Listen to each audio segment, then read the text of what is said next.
Session 116. Chapter 2, verse 102, a continuation. And they followed what the devils recite during Solomon's reign. And Solomon did not turn faithless, but it was the devils who were faithless, teaching the people magic, and what was sent down to the two angels at Babylon, Harut and Marut. And they would not teach anyone without saying, "We are only a test, so do not be faithless."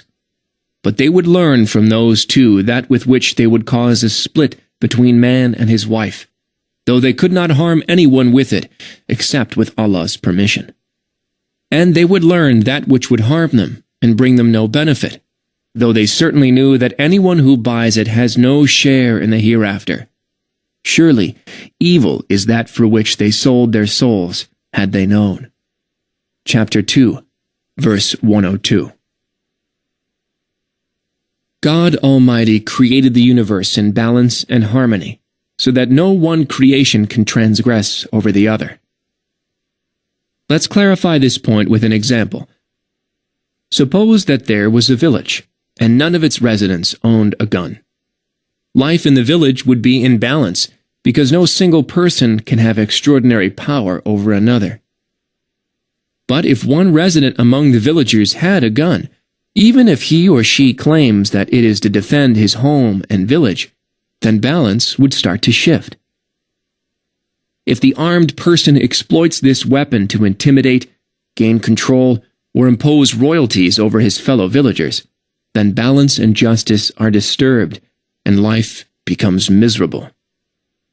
So when you read in the verse that it was the devils who were faithless, teaching the people magic, and what was sent down to the two angels at Babylon, Harut and Marut, the logical question is to ask, why would God send such harmful knowledge? Why would he send angels to teach people and jinn magic to work together and create havoc? We answer that Allah tests his creation and gives them trials. Sometimes these trials are in the form of good and bounty, while other times they are in the form of hardship and evil. God says, "Every self will know the taste of death. We tempt you with evil and with good as a trial, and to us you will return." Chapter 21, verse 35. Some people claim that God is testing us so he would know who is corrupt and who is upright. But this could not be further from the truth. God is our Creator, and he is all knowledgeable, all aware of his creation. So why does he test us? He tests us so we may bear witness against ourselves. No one can come on the day of resurrection and say, "Lord, if only you had given me a chance, I would have followed the right path." Take the example of schools all over the world conducting exams for their students.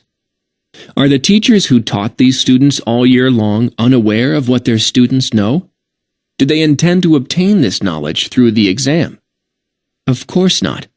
Any good teacher can tell you who will ace the test, who will fail, and who will struggle well before the exam is given. Testing is important because it presents the evidence to the students themselves. If a student fails the test and then comes to argue, all the teacher has to do is point to the test result. On the other hand, if the exam was not conducted, then every student can claim that he or she deserves high grades and honors. That brings us back to the verse where God presented the Israelites with a test, a chance to gain knowledge that, at first glance, would give them unfair advantage, a chance to work with and subject the jinn. Keep in mind that jinn and devils are created from fire, and thus carry some of the traits of fire. They are swift in movement and competent in changing forms. When a person learns this type of magic and subjects jinn to his will, he or she may initially claim that it is only to spread good and peace in the world. But this sort of advantage encourages transgression and the spread of injustice. Any person who learns such magic will undoubtedly cause corruption even if he or she at the time of learning had the best of intentions. These intentions often change when faced with daily challenges. This is similar to the example we mentioned about the lone person with a gun in a village. This person may have had the best intentions when he bought the gun. However, when sometime in the future he or she is faced with extreme anger or fear, the gun will be used to cause harm. Thus, it is always best not to own such tools as guns or magic to begin with. This is exactly the warning the angels brought forth before teaching anyone. God says, "They would not teach anyone without saying, 'We are only a test, so do not be faithless.'" Note that the warning did not come against using this tool of magic to do evil or harm. In other words, the angels did not say, "We are only a test, so do not use this tool for evil." Rather, their warning was general, indicating that no one can control him or herself from abusing such knowledge. Always remember that this knowledge, in by itself, carries no power to harm. Allah kept this in His hand. He says, "Though they could not harm anyone with it, except with Allah's permission." Therefore, if you suspect that things are out of balance, you should always seek refuge in God from those who use such tools to cause harm.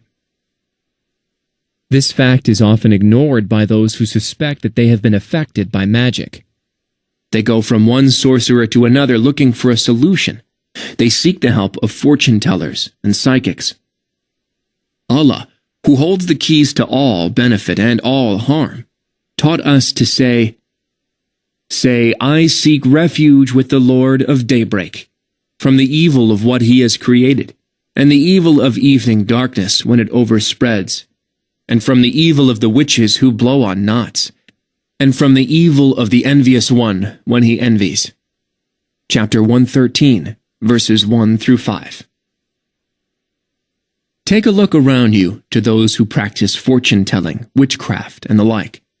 You will see the darkness and wretchedness in their faces. Are they rich? Is their life free of problems? Did this knowledge benefit them in any way? God answers, "And they would learn that which would harm them and bring them no benefit, though they certainly knew that anyone who buys it has no share in the hereafter." For all these reasons, you should not occupy yourself in reading about or seeking this type of knowledge. You may think to yourself that learning magic will help you do good or achieve a certain task, but rest assured that at some point it will lead you to spread evil. It is as God described it, an act of disbelief. He says, "And they would learn that which would harm them and bring them no benefit, though they certainly knew that anyone who buys it has no share in the hereafter." Moreover, the jinn often rebel against those who seek their aid and cause them to suffer all sorts of torments and afflictions, as mentioned in the following verse. Certain men from among mankind used to seek refuge with certain men from among the jinn, but they only misguided them further. Chapter 72, verse 6. Let us take a few moments here to talk about the two angels, Harut and Marut, who were sent to teach people the magic of working with and subjecting the jinn. There are many stories out there, even in some books of Tafsir, the study of the Quran, claiming that Harut and Marut are fallen angels, and claiming that they committed sin and spread evil. We answer that angels are a creation that do not disobey God. Furthermore, Allah was the one who sent the two angels to teach people magic, and they both performed their task as commanded by God. They taught humans the art of magic and sorcery while warning each one that this knowledge is a trial leading towards disbelief. Another point to remember is that while God had sent this knowledge down to earth, the Almighty reserved its ability to cause harm to Himself. He says, "They would learn from those two that with which they would cause a split between man and his wife, though they could not harm anyone with it, except with Allah's permission. Indeed, there is no power in the universe which is beyond God's will.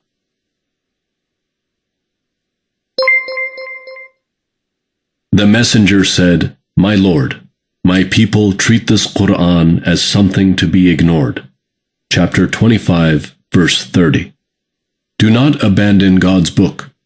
Please take a moment to subscribe and to share with your family and friends. Visit us at www.QURANGARDEN.com.